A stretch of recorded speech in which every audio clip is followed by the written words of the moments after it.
جاری ہے وہ دنیا میں بھی نوازتا تھا اور آخرت میں جلیل کریم. اما بعد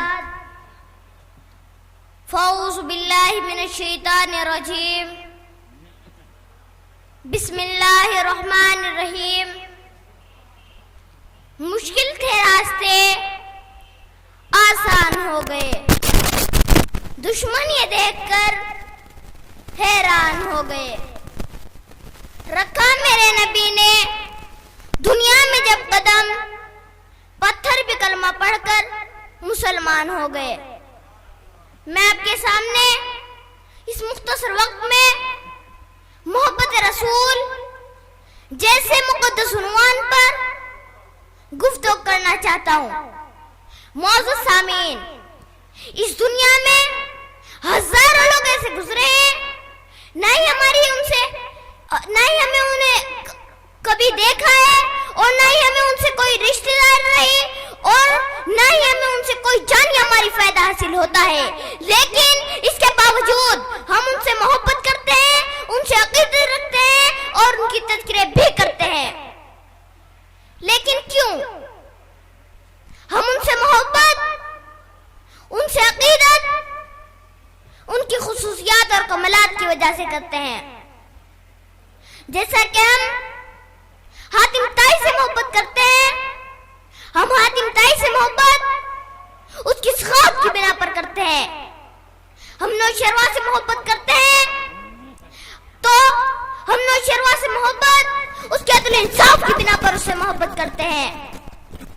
ہم فردوس اور ساقی سے عقیدت رکھتے ہیں تو ان کے علم و حکمت کی بنا پر ان سے محبت کرتے ہیں.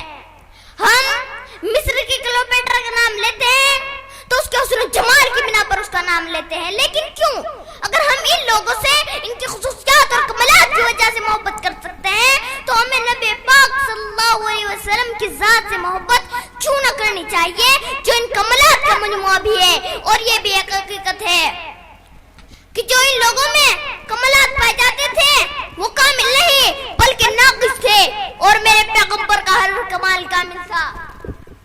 میں حاتم طائی کی سخاوت سے انکار تو نہیں کرتا، لیکن حاتم طائی کی سخاوت میں رسول کی سخاوت سے بھلا کیسے مقابلہ کر سکتی ہے کہ جس نے دوستوں کو فائدہ پہنچا، جس نے دشمنوں کو فائدہ پہنچا، جس نے ظاہر کو مالا مال کیا، جس نے باطن کو مالا مال کیا، جس کی سخاوت کا سلسلہ اس کے جانے کے بعد بھی دنیا میں جاری ہے وہ دنیا میں بھی نوازتا تھا اور آخرت میں بھی اپنی امت کو نوازے گا.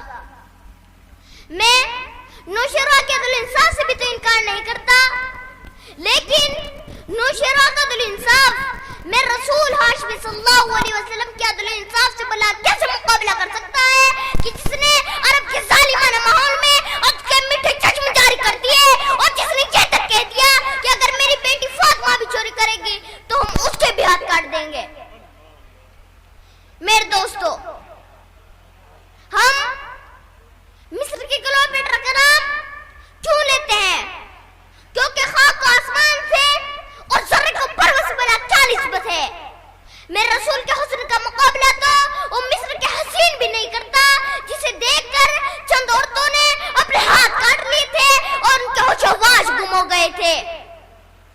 کمال ہے اس نے یوسف پر فقط عاشق زلیخا تھی، خدا خود جس پہ عاشق ہے وہ صورت ہے محمد کی. آج دنیا والے کسی کی سخاوت پر ناز کرتے ہیں تو کسی کی دولت پر ناز کرتے ہیں، کسی کے حسن پر ناز کرتے ہیں تو کسی کی دولت پر ناز کرتے ہیں، کسی کی سخاوت پر ناز کرتے ہیں تو کسی کی یانت پر ناز کرتے ہیں. تو میں اس نبی پر ناز کیوں نہ کروں جس میں ساری خصوصیات پائی جاتی تھی. میرے نبی کے اندر صداقت تھی جس سے ابو بکر صدیق بن گئے.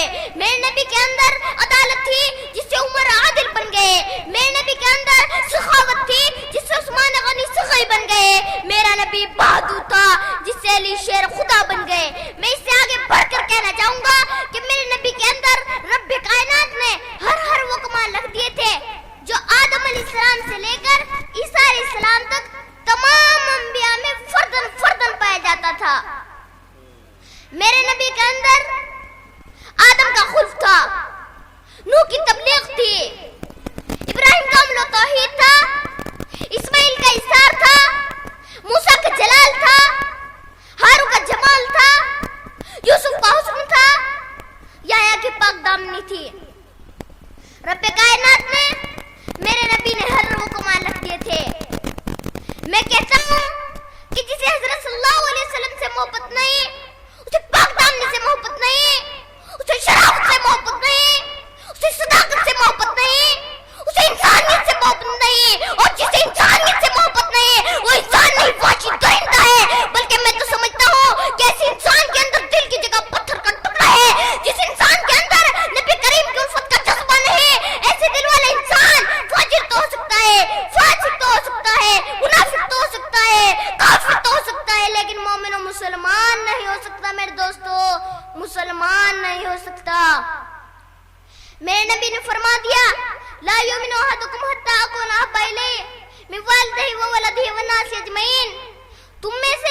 جاؤں.